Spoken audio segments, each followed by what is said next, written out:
Well, a whole bunch of folks monitoring Hurricane Michael, including Central Georgia farmers, just a few weeks away from the harvest season, and Michael's wind and rain could have potentially damaging effects on certain crops like peanuts and pecans. Chelsea Beinford spoke to the owner of Pecan Farms. She joins us live from their orchard.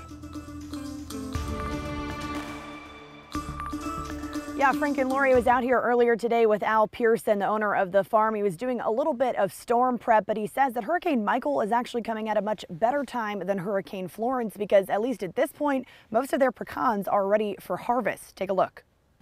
The shuck is ready to come off. At Pearson Farms, Wind's the issue right now. Al Pearson is bracing for the potential impacts of Hurricane Michael. Get the ground wet, they'll blow over.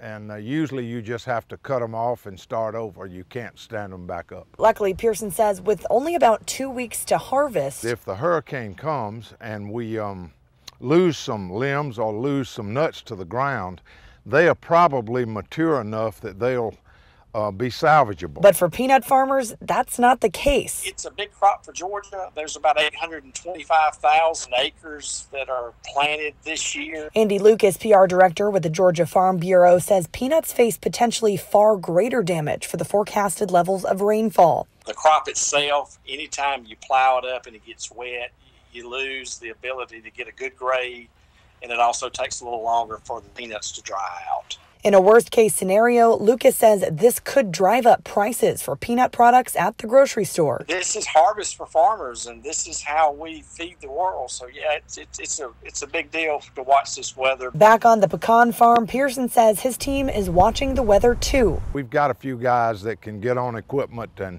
move some limbs in a hurry, so I feel like we're pretty prepared. Hoping that Michael surpasses his farm, just like Hurricane Florence did about a month ago. I don't want to wish bad luck on somebody else, but I'm real glad it didn't hit the pecan industry. Now, Lucas says a lot of these farmers are in the process of moving their peanuts to drier places. So if you happen to see a tractor or a slow-moving trailer on the road, just be mindful. We don't want to cause any problems. We're now live in Peach County. Chelsea Beinford, 13 WMAZ News. Thank you, Chelsea.